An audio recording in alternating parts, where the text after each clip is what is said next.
Bismillahirrahmanirrahim. Al-khilafah atau kekhalifahan. Assalamualaikum warahmatullahi wabarakatuh.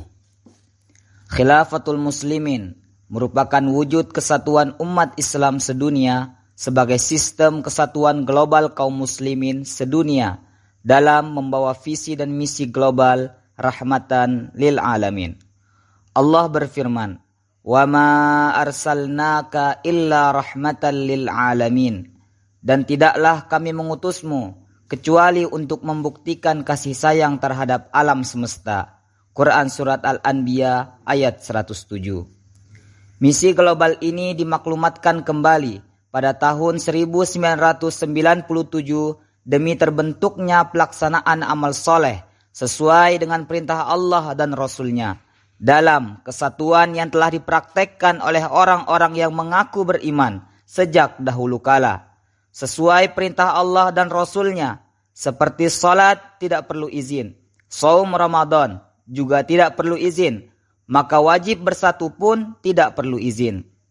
Namun kegiatan-kegiatannya mendirikan pondok, membangun rumah sakit, itulah yang memerlukan izin, serta kegiatan-kegiatan lainnya sesuai aturan yang berlaku. Wa'tasimu bihablillahi jami'an wa la tafarraqu. Artinya, berpegang teguhlah kamu semua, berjamaah dan janganlah bercerai-berai. Kekhalifahan ini harus mencontoh, berpedoman pada pelaksanaan ajaran Allah dan Rasul-Nya sejak periode Mekkah sampai Al-Madinatul Munawwarah. Di saat Nabi sebagai pemimpin, maka disebut sistem an-nubuwah, kenabian. Adapun setelah Nabi SAW wafat, maka kepemimpinan ini dilanjutkan oleh seorang khalifah dan disebut sistem khilafah, kekhalifahan. Kedua, sistem inilah wujud jamaah dalam Islam ila yaumil qiyamah. Bersatu menurut akal sehat merupakan kebutuhan yang tidak mungkin diremehkan, bahkan harus diupayakan dalam segala kehidupan kelompok manusia. Apapun nama kelompoknya, jika tidak, maka hancurlah kelompok dimaksud. Apakah anggota kelompok rumah tangga, perusahaan, atau ideologi dan lain-lain, pasti hancur jika berpecah belah. Khilafatul muslimin atau kekhalifahan Islam ini telah diumumkan kembali dan bukan nama sebuah organisasi yang dibuat-buat oleh sekelompok orang dengan nama-nama yang dikarang-karang sendiri oleh orang-orang tertentu atas nama Islam, sehingga berakibat perpecahan di kalangan umat Islam dengan nama-nama yang banyak.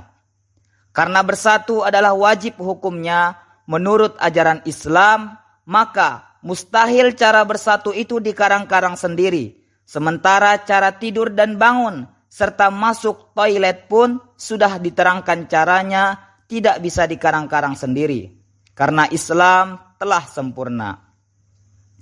Sistem yang hak ini, khilafatul muslimin, mengacu kepada sistem kenabian yang telah ditegaskan oleh Rasulullah SAW, akan berlanjut selama 30 tahun secara benar, dan selanjutnya hanya sekedar pengakuan belaka atas nama khilafah. Padahal menurut Rasulullah SAW, mereka semua adalah mulkan adon dan mulkan jabariyan yang berakhir di kekhalifahan Turki Utsmani menurut sejarah dan tidak perlu diikuti. Kita tegaskan kembali di sini bahwa khilafatul muslimin tidak mengacu kepada kekhalifahan-kekhalifahan yang diwakili oleh bani-bani yang dimulai di negeri Irak oleh Muawiyah bin Abi Sufyan dari Bani Umayyah yang kejam itu, yang tega membunuh sesama muslim karena mempertahankan kelompok atau baninya. Na'udzubillah. Nah, inilah khilafatul muslimin yang tampil di hadapan publik dewasa ini. Dan hari ini, melalui berbagai fitnahan akibat penafsiran tentang sistem kekhalifahan yang mengacu pada kenyataan kurang lebih 1000 tahun telah berlalu yakni mulkan adon dan mulkan jabariyan, atas nama kekhalifahan.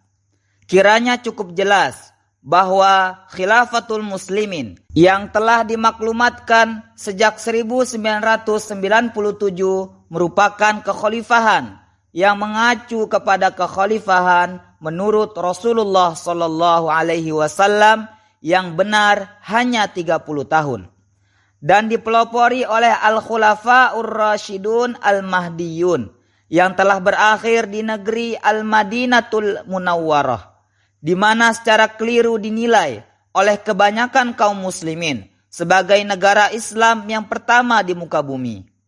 Ketahuilah bahwa Madinah tidak pernah dinyatakan oleh Rasulullah Sallallahu Alaihi Wasallam maupun oleh para sahabat sebagai sebuah negara Islam. Akan tetapi milik bersama antara kaum muslimin dan kaum Yahudi atau non-muslim. Melalui piagam Madinah yang sangat terkenal, bahwasanya umat Islam di bawah kepemimpinan Rasulullah bersama para sahabat dan orang-orang Yahudi sepakat mempertahankan negeri Madinah bersama-sama jika sewaktu-waktu terjadi penyerangan dari luar. Kesepakatan yang membanggakan dan mengagumkan itulah yang sedang dipelopori oleh khilafatul muslimin yang beranggotakan muslim dan non-muslim, dan hanya mungkin dapat dimulai lagi di negeri Indonesia yang telah memiliki kesepakatan demikian itu melalui Pancasila dan Undang-Undang Dasar 1945. Demikian kebanggaan semua warga khilafatul muslimin dan menyatakan terhadap umat di seluruh dunia bahwa siapapun di negeri ini yang menolak kesepakatan semua golongan sebagai bangsa Indonesia melalui Pancasila dan Undang-Undang Dasar 1945 adalah berdosa. Namun kita menyaksikan kenyataan yang sangat aneh dalam persidangan ini. Beberapa warga khilafatul muslimin dinyatakan telah melanggar undang-undang di negeri ini dengan alasan terjadinya konvoi-konvoi motor, menyebarkan selebaran maklumat kekhalifahan, serta nasihat dan himbauan yang memang secara rutin di setiap perwakilan dari Sabang sampai Merauke senantiasa disebarkan sejak tahun 2000-an sesuai tanggal yang tertera dalam selebaran dimaksud tanpa ada perubahan sedikit pun baik secara pribadi maupun secara berkelompok, dengan syarat tidak menghambat kendaraan umum dan tidak ada kemacetan bagi umum. Di dalam persidangan ini juga ditunjukkan sebuah bukti pengibaran bendera Islam bertuliskan kalimat La ilaha illallah, bertuliskan tulisan Arab sejak zaman Rasulullah Sallallahu Alaihi Wasallam. Kami para terdakwa terheran-heran kenapa selebaran yang sudah berpuluh-puluh tahun disebarkan dan bendera yang bertuliskan 2 kalimat syahadat dijadikan bukti pelanggaran dalam negara Republik Indonesia. Sementara khalifah dan warga dari khilafatul muslimin selama 20 tahun lebih sampai hari ini tidak pernah satu kali pun berdemonstrasi terhadap instansi pemerintah Republik Indonesia seperti organisasi-organisasi Islam lainnya. Seolah-olah negeri yang berpenduduk mayoritas umat Islam ini sangat khawatir terhadap kesatuan umat Islam. Apakah karena kaum muslimin setuju tetap dalam perpecahan, ataukah karena ada golongan tertentu yang memang anti-Islam? Jangan sampai umat Islam diadu domba. Khilafatul muslimin tidak memahami sebab musabab yang sebenarnya terjadi, fitnahan yang terjadi, ataukah karena ada pondok pesantren ukhuwah Islamiyah yang dikelola oleh khilafatul muslimin dianggap tidak mendapatkan izin, padahal setiap pendirian pondok di setiap daerah dari Sabang sampai Merauke pasti didatangi oleh pejabat daerah setempat mempertanyakan keabsahan pendirian pondok dimaksud. Kemudian ditunjukkanlah surat akte pendirian Yayasan Pendidikan Khilafatul Muslimin dan surat dari Kementerian Hukum dan HAM. Lalu pejabat daerah setempat dari setiap daerah di negeri ini tidak mempersoalkan pendirian pondok pesantren tersebut. Dan hari ini telah berjumlah 25 pondok pesantren ukhuwah Islamiyah milik Khilafatul Muslimin. Selama puluhan tahun telah berlalu, maka petugas bagian pendidikan Khilafatul Muslimin pun yakin tanpa ragu bahwa pendidikan dimaksud yang mengutamakan tahfiz Al-Quran, bukan pondok liar tanpa izin, akan tetapi sesuai dengan pendapat pejabat daerah setempat dari Sabang sampai Merauke, yang seluruhnya gratis tanpa dipungut bayaran, karena ditanggulangi oleh struktural Khilafatul Muslimin yang diperoleh dari infak, zakat warga, dan dari para agnia dengan diberi kwitansi tanda terima secara resmi sesuai dengan ajaran Islam yang dimanfaatkan untuk beramal soleh sesuai dengan tuntunan Islam. Perlu kami jelaskan di sini bahwa sejumlah uang yang didapat dari kerelaan hati umat melalui infak, zakat, dan sodakoh-sodakoh itu bukan hanya untuk membiayai pendidikan atau pondok pesantren milik Khilafatul Muslimin saja, namun juga amal-amal soleh lainnya, seperti sekarang ini sedang membangun sebuah rumah sakit yang membutuhkan biaya cukup besar, juga membantu fakir miskin, membantu memenuhi permohonan dari pondok lain yang secara resmi memohon bantuan ke Khilafatul Muslimin, dan banyak lagi macam-macam amal soleh sesuai ajaran Islam, tanpa ada satupun uang keluar masuk secara gelap atau menyimpang. Ternyata dalam pengadilan sekarang ini dibacakan uang keluar masuk tanpa rincian, lalu disita dan dituduh pencucian uang. Dan semua uang yang ada di kantor pusat Khilafatul Muslimin disita sebanyak 2 miliar 300 juta lebih. Lalu kami pun ditahan. Allahu Akbar. Aneh luar biasa. Padahal kwitansi uang keluar masuk jelas tanpa penyimpangan sedikit pun dari ajaran Islam. Kami pertanyakan kepada Pengadilan Republik Indonesia, penyimpangan apa yang telah dilakukan oleh Khilafatul Muslimin dalam pemakaian uang tersebut sehingga infak, zakat disita, sementara unsur-unsur yang dituduhkan tidak terbukti. Perlu kami sampaikan kembali melalui persidangan ini bahwa Khilafatul Muslimin yakin bahwa di muka bumi dewasa ini tidak terdapat satu negara pun yang dapat dibanggakan sebagai penerus kembali contoh Piagam Madinah yang telah dilaksanakan oleh Rasulullah SAW dan para sahabat bersama kaum Yahudi yang hidup bersama dalam negeri Madinah, di mana mereka sepakat secara bersama-sama mempertahankan negeri Madinah dari serangan manapun. Inilah Khilafatul Muslimin yang berpusat di negeri ini, Indonesia, yang berupaya keras mewujudkan kembali kesepakatan seluruh bangsa di setiap negara tanpa memandang suku dan agama. Membuat kesepakatan dimaksud sebagaimana telah kita mulai kembali di Indonesia melalui Pancasila dan Undang-Undang Dasar 1945 sebagai sumber kesepakatan bangsa Indonesia setelah merdeka dari penjajahan Belanda dan Jepang.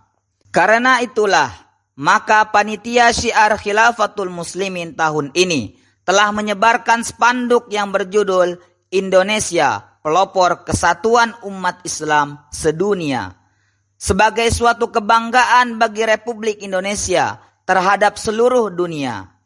Sungguh, kami sangat heran bahwa pemerintah Republik Indonesia menuduh Khilafatul Muslimin menentang Pancasila dan Undang-Undang Dasar 1945. Padahal khalifahnya dalam ceramah-ceramahnya sampai disebarkan melalui televisi dan ribuan rakyat dan wartawan pun mengetahui ceramah tersebut, bahwa siapapun yang melanggar Pancasila dan Undang-Undang Dasar 1945 adalah berdosa. Justru dituduh Khilafatul Muslimin menentangnya. Dalam sidang ini diputar ceramah khalifah di Pondok Pesantren Ukhuwah Islamiyah Bekasi tahun lalu dengan tuduhan membuat keributan yang hanya didasarkan pada judul yang dianggap kasar. Padahal bukan judul dari penceramah sendiri tanpa ditunjukkan bukti tuduhan bohong dan ngawur itu. Dalam kalimat yang mana dalam ceramah tersebut juga ditayangkan maklumat dan nasihat melalui konvoi motor, kurang lebih 10 motor, dengan tuduhan melanggar aturan pemerintah tanpa kita diberitahukan bentuk pelanggarannya. Padahal tidak menghambat kendaraan pada umumnya, tidak terjadi kemacetan. Apakah karena membawa bendera Islam yang bertuliskan 2 kalimat syahadat adalah dilarang juga? Tidak dijelaskan dalam persidangan ini. Apakah pemerintah melarang pengibaran bendera Islam agar rakyat faham pelanggaran dan pelarangannya?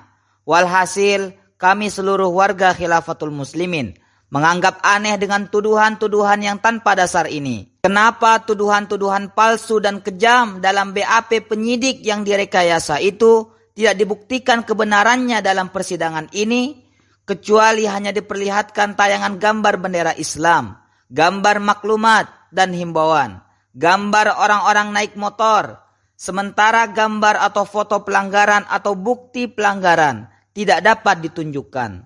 Terpaksa timbul dugaan berdasarkan kenyataan dalam persidangan ini.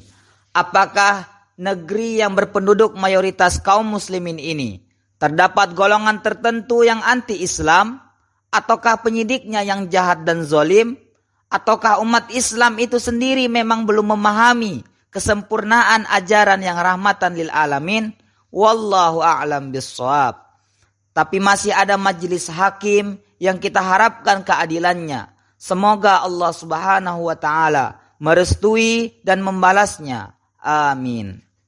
Wahai kaum muslimin dimanapun berada, sadarlah bahwa Khilafatul Muslimin merupakan sistem global kesatuan umat Islam sedunia sebagai saingan sistem demokrasi sepanjang kehidupan manusia di muka bumi ini.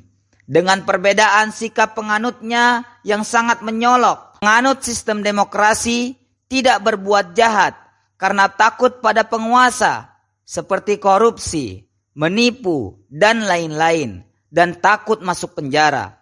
Sementara penganut sistem khilafah tidak berbuat jahat karena takut kepada yang maha kuasa dan berakibat masuk neraka. Sekiranya para pemimpin negeri ini menjadi warga kekhalifahan atau khilafatul muslimin, tentu korupsi dan lain-lain, penyimpangan yang merugikan rakyat akan lebih mudah dihindari karena takut diancam oleh yang maha kuasa. Tapi bukan mengganti negara yang berdasarkan Pancasila dan Undang-Undang Dasar 1945 menjadi negara khilafah, sebagaimana penafsiran-penafsiran keliru yang dituduhkan secara sembrono oleh orang-orang tertentu yang tidak memahaminya. Maka warga Khilafatul Muslimin sangat mengharapkan semoga masyarakat menjadi warga khilafah demi menghindari perpecahan antara berbagai macam keyakinan, dengan masing-masing merasa merdeka mempraktekkan keyakinannya masing-masing, menjaga keutuhan negara kesatuan Republik Indonesia bersama-sama. Maka warga Khilafatul Muslimin terdiri dari muslim dan non-muslim. Berbuat baiklah karena keyakinan masing-masing secara bebas merdeka. Lakum dinukum waliyadin. Bukan toleransi agama atau keyakinan. Karena toleransi hanya dalam kehidupan bermasyarakat. Betapa sedihnya menyaksikan kenyataan hidup di mana orang-orang yang beriman tidak mendapatkan kemerdekaan pelaksanaan imannya akibat kekhawatiran orang-orang tertentu dari penguasa yang menyangka-nyangka bahwa perbedaan pendapat di tengah kehidupan bermasyarakat dalam berkeyakinan itu akan merugikan kekuasaannya. Menurut Islam, keyakinan orang yang menentang syahadat atau tidak mengakui Tuhan pun harus diberikan kemerdekaan melaksanakan keyakinannya dan tidak boleh dilarang apalagi diperangi. Demikianlah pandangan Khilafatul Muslimin sesuai dengan ketentuan Islam. Khilafatul Muslimin bersama warganya hanya berserah diri kepada Allah menghadapi kenyataan fitnah ini dan berdoa, "Ya Allah, ampunilah dosa-dosa kami, terimalah amal-amal kami, dan tolonglah kami atas perbuatan orang-orang yang zalim." Wahai Tuhan kami yang maha perkasa lagi maha mengetahui, Engkaulah yang menentukan hukuman di antara hamba-hambamu sesuai dengan apa yang mereka lakukan. Engkaulah yang menyiksa orang-orang zalim karena kezalimannya. Dan tolonglah kami atas perbuatan orang-orang yang ingkar terhadap-Mu bersama kezalimannya. Ya Allah, yang maha adil lagi maha bijaksana, sejahterakanlah lahir batin hamba-hambamu yang mentaati ajaran-Mu. Dan sengsarakanlah kehidupan siapa saja yang menzolimi dan menyengsarakan makhluk-Mu yang tidak berdosa, agar mereka kembali bertaubat dari kezoliman mereka, sehingga selamatlah mereka dari azab yang sangat pedih di akhirat kelak. Ya Allah, kami adalah manusia yang banyak dosa, maka ampunilah dosa-dosa kami, wahai yang maha pengampun, maha adil, lagi maha bijaksana. Amin ya rabbal alamin. Wassalamualaikum warahmatullahi wabarakatuh. Pengadilan Negeri Bekasi, 3 Januari 2023 Masehi. Tertanda Khalifah Abdul Qadir Hasan Baroja.